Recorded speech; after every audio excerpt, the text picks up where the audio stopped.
Hi and welcome to Investing and Book Reviews. My name is Martin and in today's video we're going to be reviewing another article on Heart Matters on the British Heart Foundation, which is a UK organisation as I am aware. And this is 20 tips for a happy retirement. So we're going to go through one by one and I'm going to give my thoughts on each one by one. So from keeping fit, healthy to making the mental adjustments, we've all got the tips you need to make the most of your newfound free time.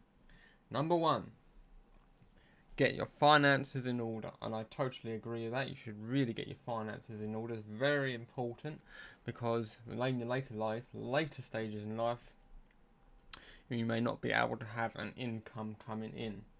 Organise your money so that you can work out what you have to live on.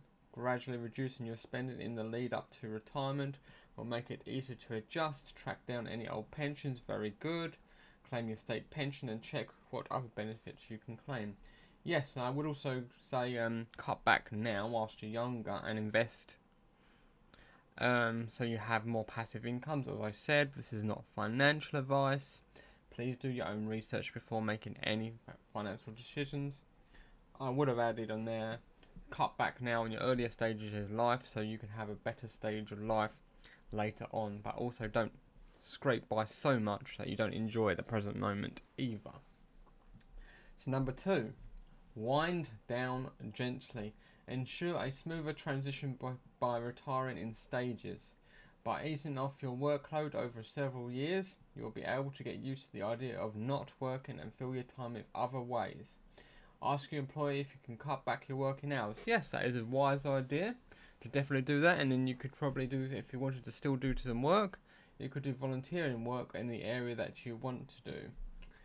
Okay, number three, prepare for ups and downs. That's very important because life does have its ups and downs.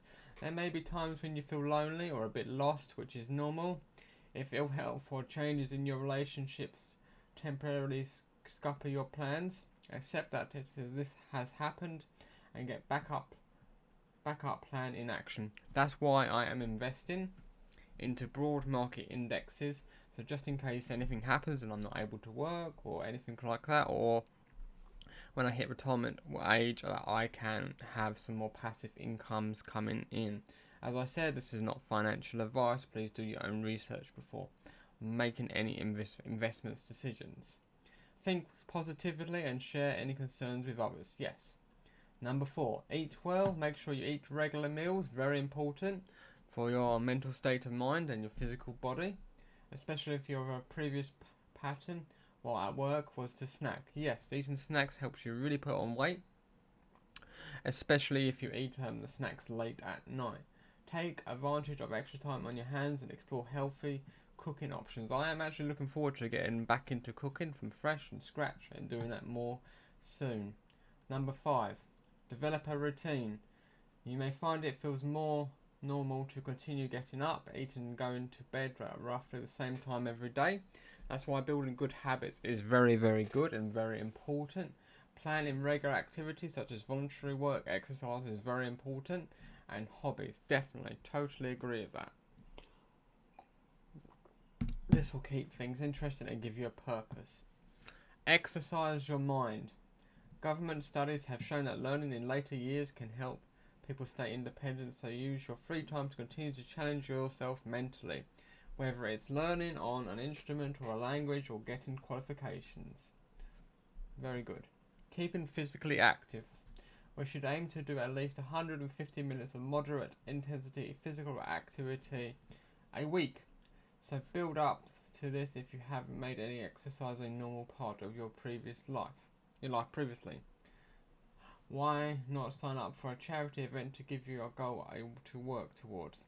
Obviously at the moment in time that's going to be pretty difficult, but once it's all gone and everything's back to normal, that would be a good goal to achieve. Number 8, make a list. Write down of your aims to help you focus on what you really want to achieve, like a to-do list. Work out what you can afford to do and schedule time to make it happen, so you can experience a sense of accomplishment as you would have done at work. Number 9, seek social support. For many people, work can be a big part of their social life and it's common to feel a bit of a loose end once you retire. Fill the gaps by joining clubs and groups. Find out about social and physical benefits of walking groups. Very good. Making peace and move on. Don't spend your retirement dwelling on your working days. Accept that you have done all you can do in your job and focus on your next challenge. You have still lots to achieve. Personally, I don't see myself ever wanting to retire. I may change in the future, but at the moment I don't think I would want to retire. Number 11, go for health checks. Very, very important to keep your physical health and mental health checked upon. Prevention is better than cure. Totally agree. And now is the perfect time to get your free midlife MOT. The NHS Health Check program aims to help prevent heart disease, stroke, diabetes, kidney disease and certain types of dementia. Everyone between the ages of 40 and 74 who has not already been diagnosed with one of these conditions or have certain risk factors will be invited once every 5 years to have a health check to risk these age-related illnesses and will be given support and advice to help them manage that risk. If you're in this category but haven't had a check in the last 5 years, you can ask your GP for one. Number 12. Keep in touch with your friends from work. Very good. Just because you are retiring doesn't mean you have to lose touch with groups of friends you made in your workplace. Why not make arrangements for regular catch-ups, or you might want to use some of your new leisure time to catch up with old friends that you haven't seen for a while. If you're enjoying party planning, find an exercise to get everyone together and have fun arranging the perfect garden or dinner party. Anniversary, celebration or other special occasion, you could even raise funds for your life-saving work at time our given celebration funds. Number 13. Very good. Pamper yourself. It's very good to treat yourself, but I also think it's very good to plan and make sure that you have security and stability and freedom for your later stages in life as well. After decades of hard work, you are done due some me time. Whether your idea is of indulgence, is a city break, a day trip to a spa, or a small pleasure like dining out or going to the cinema, schedule some time for a well-deserved treat. Number 14.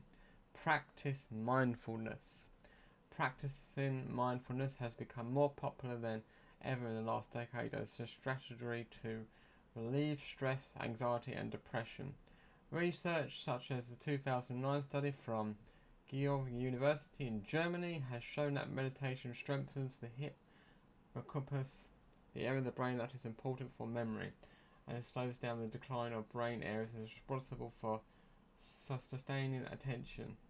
There are no set guidelines for how often you should meditate for optimal results, but a handful of experiments suggest that mere 10 to 20 minutes of mindfulness a day can be beneficial if people will stick with it. Very good. Very good to practice mindfulness and sort out your mental health and mental well-being. Number 15, also very important, is to give back to your community and support your local community. If that's even volunteering your hours doing help and supporting or donating items such as food or anything like that. Sorry for that. Ever thought of volunteering? Perhaps you would enjoy getting involved with your local youth club, animal rescue centre, environmental organisation or elderly support group. There are plenty of charities that would welcome a helping hand, not at least the British Health Foundation, of course. We offer the opportunity to help out in shops, in a furniture or electrical store with fundraising and lots of different types of events. Okay, number 16.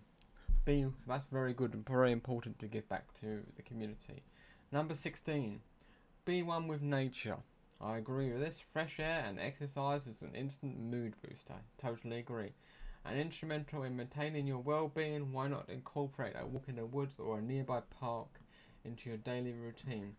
This is an ideal way of achieving recommended minimum of 115 minutes of physical activity per week. I have to say I do like being in nature and going for walks in the woods and enjoying being out in nature, so I totally agree with this one. Travel more. At the moment I'm not really massively into travelling a lot. Obviously you can't do it too much at the moment anyway. but I'd rather just save and invest for difference at this moment. But I may want to travel more in the future, but not just yet. Always dreamt of going around the world cruise, a wine tasting trip through Italy, or a simple camping expedition in the Welsh valleys. Now you can finally make those long-held plans a reality, depending on your health and budget limitations.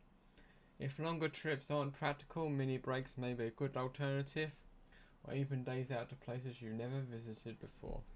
Very good. Number 18, get a new pet.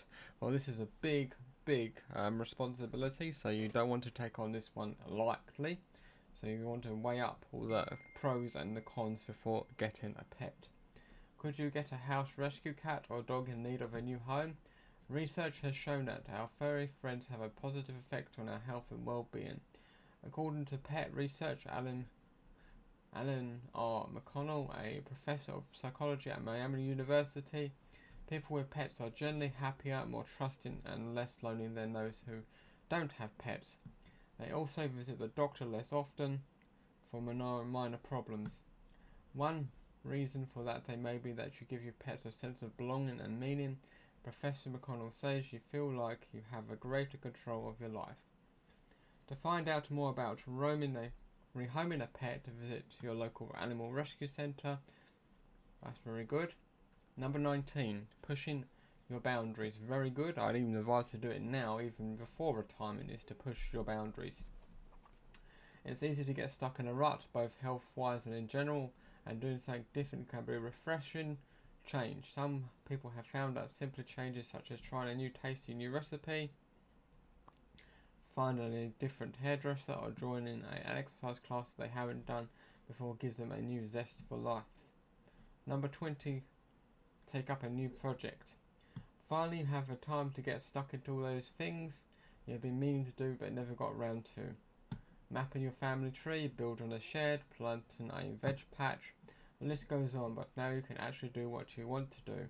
I think you can still do what you want to do, you just got to stop watching so much television if you're still at work, or you have to make an extra effort if you're still working, if you're working a lot of hours. So yeah, I really do like this article. Overall, I think it's pretty good. Majority of it is good. Overall, I really like it. I hope you liked this article review. If you have, then please feel free to subscribe, smash that like button, and I'll see you all soon.